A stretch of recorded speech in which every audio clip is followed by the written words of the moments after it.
Norbin de la Peña and Miss Lovely de la Peña abay naglabas ng public apology dahil dito. Panoorin natin. But before that, if you haven't subscribed yet to my YouTube channel, please don't forget to like, share, and subscribe at i-hit mo na rin ang notification bell for more showbiz updates. Bago tayo of course magpatuloy sa ating updates for today's video, marami pong salamat sa inyong palagiang panonood at pagsubaybay. Let's watch the video.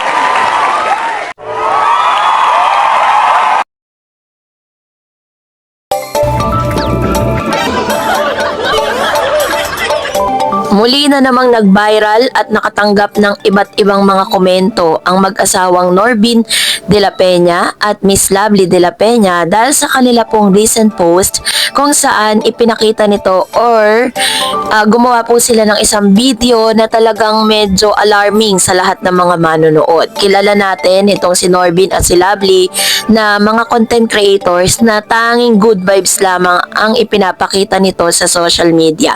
At ngayong araw nag-post po sila ng isang public apology kung saan humihingi sila ng sorry sa bidyong inilabas po nila na hindi sila naging mindful sa maging epekto nito sa lahat ng kanilang manonood. Nakatanggap sila ng iba't ibang mga comment, no? Sabi po ni Bean, FPB or Norbin, sorry guys, sobrang natawa kasi ako nung napanood ko yung ganong video kaya ginaya ko. Sa kasagutan kong magpasaya ng tao, hindi ko na naisip yung pwedeng mangyari pag ginawa ng ibang tao. Hindi ako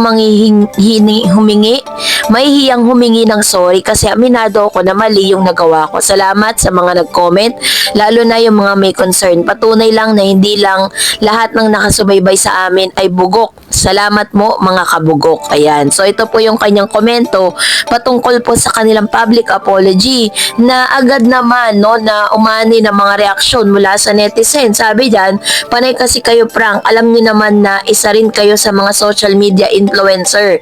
Mas mag-isip kayo ng masaya, mas nakakatawa at the same time, safe na pakidagdag na lang po idol, sabi niya. At marami pa po mga komento na talagang natanggap po nilang negatibo at positibo dahil po sa kanilang paghingi ng sorry.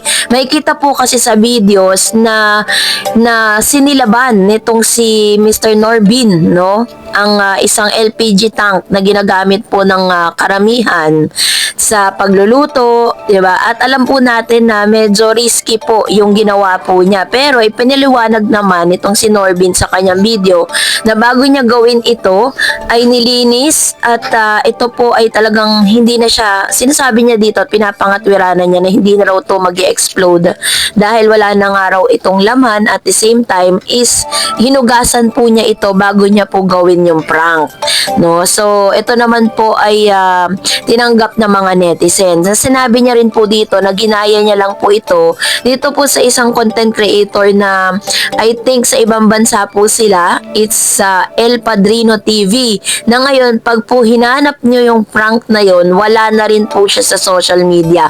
Tinanggal na rin po nila dahil maaaring sila'y nakatanggap din ng iba't ibang backlash mula sa mga netizen. Bakit nga ba sobrang delikado, no, na paglaruan ito pong mga ganitong klase ng mga yung nasusunog, no, katulad po niya na nakikita ninyo sa screen. So according po sa ilang mga source na madali kasing sumabog o magliyab. Ang LPG ay napakabilis magliyab. Sa oras na may tumagas na gas at magkasabay ito ng spark mula sa phosphor, lighter o kahit simpleng kuryente, maaari itong magdulot ng pagsabog. Mataas ang pressure sa loob ng tangke, kaya ito'y nasira o nabutas, maaari itong maging parang bomba.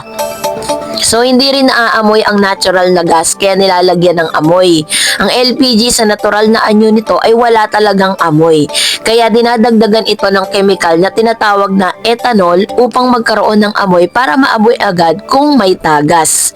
Kapag hindi pansin ang tagas, maaaring makalanghap ng gas ang tao at magdulot ito ng pagkahilo, pagsusuka at pagkalason. Nakakalason kapag nalanghap ng matagal. Ang paglanghap din po ng LPG sa matagal na panahon o sa kulob na lugar ay maaaring magdulot ng suffocation o pagkasakal, pagkaubos ng oxygen sa hangin, brain damage o pagkamatay sa matinding kaso. So, pwede rin po na magkaroon ng posibleng magdulot ito ng sunog. Isa sa mga pangunahing sanhi ng sunog sa Pilipinas ay ang tagas ng LPG mula sa depektibong hose, regulator or tank. Kapag may nakalutang na gas at ito'y nadikitan ng apoy o kuryente, puputok ito o lilika ng malaking apoy. Kaya naman talagang kinall out ng netizen ang ito si Norbin sa kanya pong ginawang prank dahil sinasabi nga na ito po ay hindi magandang halimbawa para sa mga manonood. Kasi possible din daw di umano nagayahin siya ng mga batang napakapanood sa kanila at iisipin na pwede palang silaban at pwede pala itong gawin, ano. Kaya naman agaran po nila na binura ang kanilang video kahit ito po'y umani ng napakaraming views sa Facebook.